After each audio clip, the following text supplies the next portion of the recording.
Assalamualaikum warahmatullahi wabarakatuh. Di sini saya akan mempresentasikan hasil kerja kelompok kami dengan judul pengukuran risiko yang disusun oleh saya sendiri dengan NIM 20104111259 dan yang kedua Muhammad Robit Maulana dengan NIM 20104111258. Ukuran risiko. Yang pertama, probabilitas seberapa besar kemungkinan risiko akan terjadi.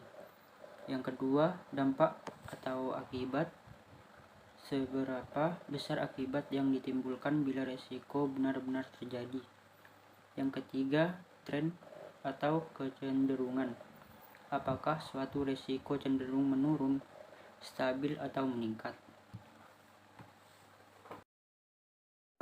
Disebut juga impact, severity atau kuantitas risiko. Dampak terkecil adalah bila nilainya RP0, sedangkan dampak terbesar bergantung pada masing-masing risiko. Tren.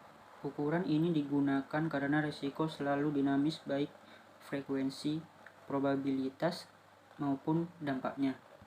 Metode pengukuran kuantitas dampak risiko. Ada 3. Yang pertama, notional. Risiko diukur berdasarkan batas atas besarnya nilai yang rentan terhadap risiko, exposure. Yang kedua, sensitivitas diukur berdasarkan sensitivitas exposure terhadap pergerakan suatu unit variabel pasar.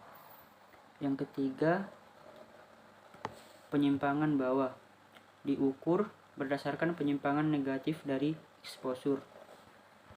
Pengertian exposure ada 2. Yang pertama, exposure adalah objek yang rentan terhadap risiko dan berdampak pada kinerja perusahaan apabila risiko yang diprediksikan benar-benar terjadi. Yang kedua, exposure yang paling umum berkaitan dengan ukuran keuangan, misalnya harga saham, laba, pertumbuhan penjualan, dan sebagainya. Notional. Risiko diukur berdasarkan nilai exposure. Contohnya, pengukuran risiko kredit dengan metode notional.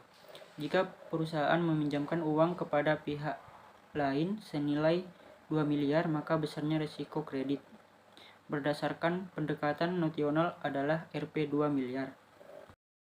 Sensitivitas. Risiko diukur dari seberapa sensitif suatu ekspositif terhadap perubahan faktor penentu. Contoh paling populer adalah risiko aset keuangan atau sekuritas yang diukur berdasarkan sensitivitas tingkat pengembalian aset yang bersangkutan terhadap perubahan tingkat pengembalian pasar.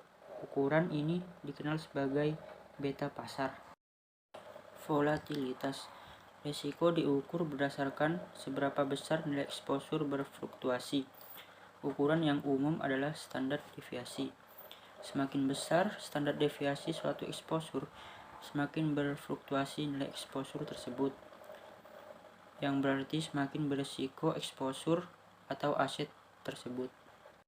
Penyimpangan bawah dikenal juga sebagai pendekatan VAR risiko, diukur berdasarkan kerugian maksimum yang bisa terjadi pada suatu aset atau investasi selama periode tertentu dengan tingkat keyakinan tertentu. Untuk mengukur risiko dengan pendekatan VAR diperlukan data standar deviasi dengan skor Z dari tabel distribusi normal.